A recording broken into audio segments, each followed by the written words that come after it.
വയനാട്ടിൽ വീണ്ടും പുലിയുടെ ആക്രമണം. നമ്പ്യാർകുന്നിൽ വളർത്തുനായയെ കടിച്ചു കൊന്നു.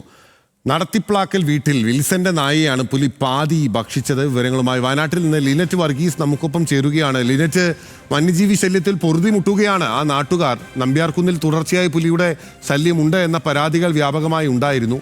ഇതിപ്പോൾ നമ്പ്യാർകുന്ന് ഏത് ഭാഗത്താണ്? എപ്പോഴാണ് ഈ പുലിയുടെ ആക്രമണം ഉണ്ടായത്? Lynette, good morning. Good morning Binil. തീർച്ചയായും ഈ നമ്പ്യാർകുന്നിൽ ഇതിനു മുൻപും ഇത്തരത്തിൽ പുലിയുടെ ആക്രമണങ്ങൾ ഉണ്ടായിട്ടുണ്ട്. കഴിഞ്ഞ മാസമാണ് വനംവകുപ്പിന്റെ നേതൃത്വത്തിൽ അവിടെ കൂടുവെക്കുകയും ഒരു പുലിയെ പിടികൂടുന്ന ഒരു സാഹചര്യവും ഉണ്ടായിരുന്നു. ഇതേ തുടർന്ന് ഇന്നലെയാണ് വീണ്ടും ഇത്തരത്തിലുള്ള ഒരു പുലിയുടെ ആക്രമണം ഇവിടെ നേരിടുന്നത്.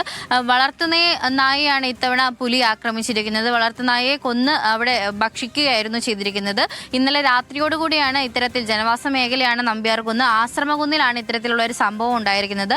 തടത്തിൽപ്ലാക്കൽ വിൽസന്റെ നായയാണ് ഇത്തരത്തിൽ പുലി ആക്രമിച്ചത്. അതുകൊണ്ട് തന്നെ വളരെ ആശങ്കയിലാണ് ജനങ്ങൾ.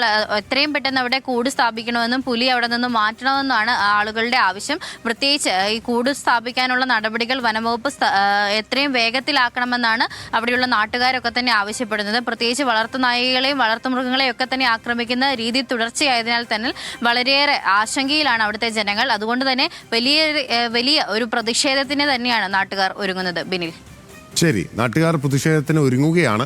ന്യായമായ പ്രതിഷേധമാണ്. നമ്പ്യാർകുന്നിലാണ് വീണ്ടും പുലിയുടെ ആക്രമണം. വനംവകുപ്പ് ഇതൊന്നും കാണുന്നില്ല എന്ന് നാട്ടുകാർ ചോദിക്കുന്നുണ്ട്. വിവരങ്ങൾ നൽകുകയായിരുന്നു ലിനറ്റ് വർഗീസ്.